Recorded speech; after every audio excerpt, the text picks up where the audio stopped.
Hey, hola persona al otro lado de la pantalla. De seguro en algún momento de tu vida has oído decir a alguien que el conocimiento no sale de tu mente de forma espontánea. Y esa persona tenía toda la razón. Tus ideas y pensamientos vienen de algún lugar. Aunque hayas tenido un momento eureka, en el cual la respuesta a un problema haya saltado súbitamente de la nada, créeme, las bases para esa solución ya se encontraban en tu mente. Nice. Pero, ¿cómo es que las obtuviste? Muy buena pregunta.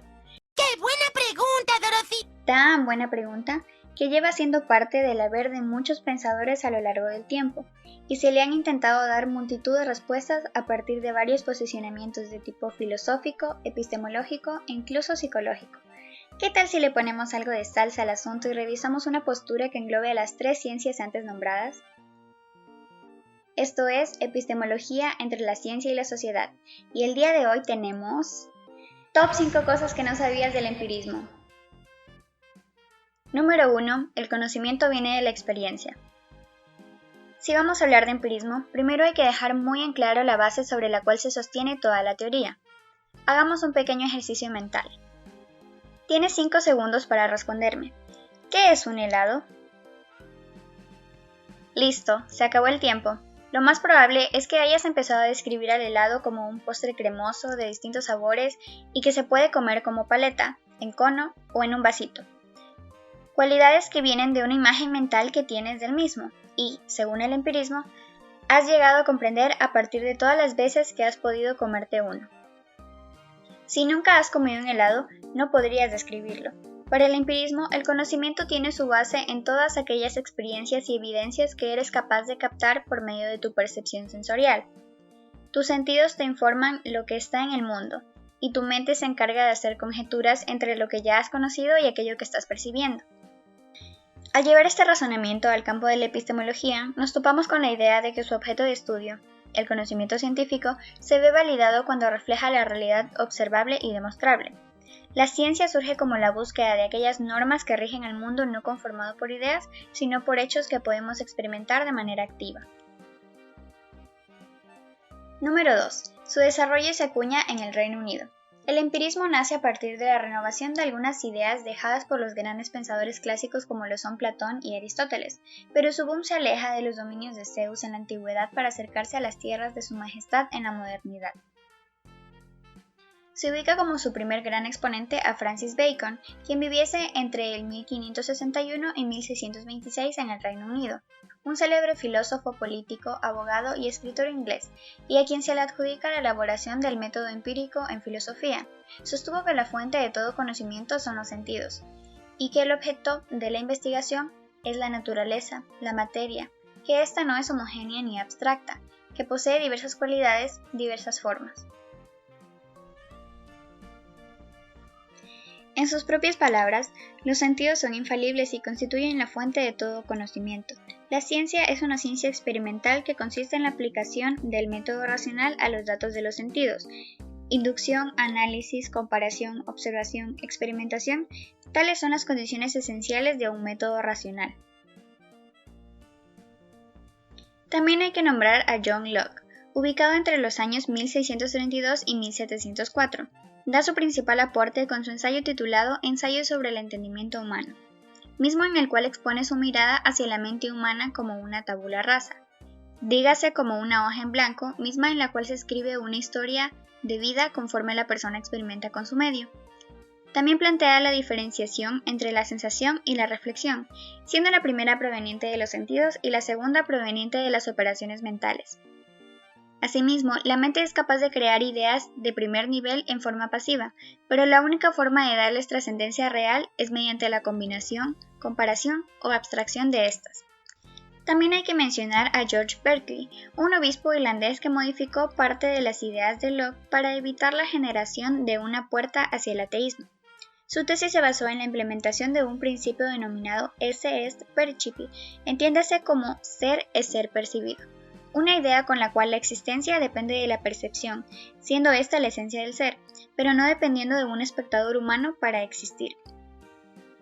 Si no hay alguna persona que perciba el ser, estará Dios para observarlo, y así darle valía a su existencia.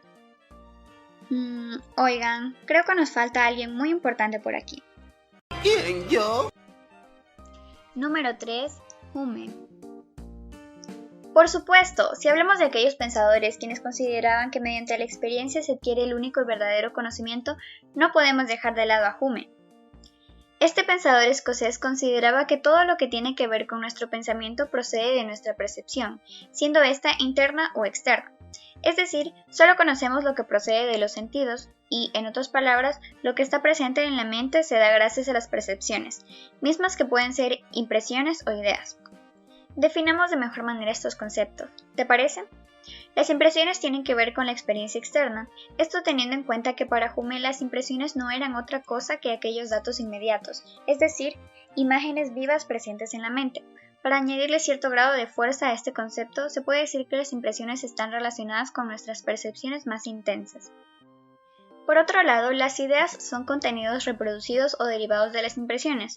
Esto quiere decir entonces que las ideas proceden de las impresiones que tenemos producto de las percepciones de nuestros sentidos, y por ende es lo único que podemos conocer. En este sentido, Hume nos menciona que no es posible pensar algo que no haya estado en nuestros sentidos, ya que al no haber pasado por los mismos no es percibido, y por ende no puede conformar parte de nuestro conocimiento. Interesante manera de concebir el conocimiento, ¿no? Número 4. El empirismo versus el racionalismo desde un enfoque epistemológico. Ahora bien, si existe arriba, existe abajo, si hay derecha, hay izquierda. Es por eso que es momento de hablar acerca de la contraparte del empirismo. Claro, teniendo en cuenta y mirando esto desde un enfoque epistemológico. Primero hay que recordar que el empirismo da un gran valor a la experiencia sensorial y demostrativa de la realidad, teniendo presente también que la experiencia es observable y adquiere un carácter comprobable. He ahí su criterio de conocimiento verdadero. Por otro lado, el racionalismo es la corriente en la que se pone la razón como medio único y válido para alcanzar el conocimiento, así como la verdad de las cosas. Hay que tener en cuenta que dicho pensamiento o corriente considera que el ser humano posee determinados principios innatos de la razón, mediante los cuales podrá enfrentarse al entendimiento y dominio de la naturaleza, constituyendo así un saber de carácter innato propio o característico de la razón. Es así que la epistemología, en su esencia de estudiar los principios, fundamentos y métodos del conocimiento humano en relación con estas corrientes de diferente enfoque, aparece como aquella ciencia en tanto a brindar una reflexión acerca del conocimiento y ver de manera crítica los saberes y principios esenciales en la forma en que ambas corrientes suponen alcanzar la verdad. Número 5. Empirismo en la actualidad. Hoy en día el empirismo suele ser utilizado en gran medida. Esto debido a que es tomado como uno de los métodos más notorios en lo que respecta al desarrollo de determinadas ciencias, tales como las ciencias naturales, las matemáticas o incluso las ciencias sociales.